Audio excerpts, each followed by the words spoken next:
Eto nga pala yung update sa ating dream house guys. Kung maalala nyo nga po, nagbuhos po tayo ng mga footing natin, yung mga paa ng mga poste.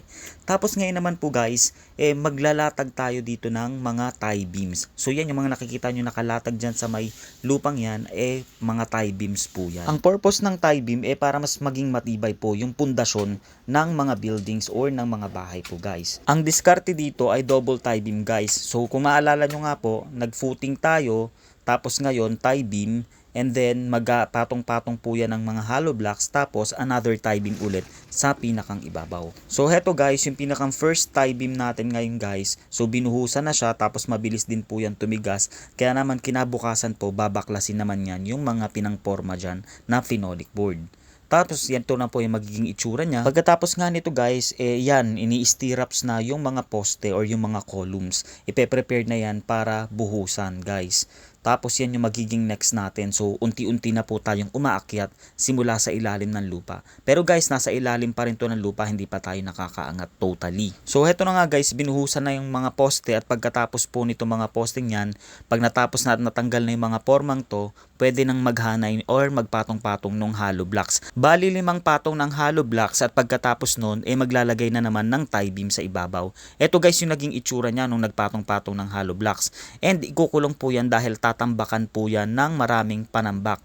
Bali gumastos nga pala ako dito guys ng nasa 40,000 mahigit sa panambak lang guys. Kasi nga truck talaga yung inilagay dito. At kada bagsak nga guys nitong mga panambak na lupa, kinakailangan isiksik po siyang mabuti para mag-settle ng mabuti yung lupa sa ilalim. Ginagawa itong pagsiksik ng lupa dahil para pag nag-flooring na, hindi magbibitak ang inyong sahig in the future. Abat nakakatuwa nga pala itong si engineer guys, dahil kita nyo naman talagang kinakarir po niya.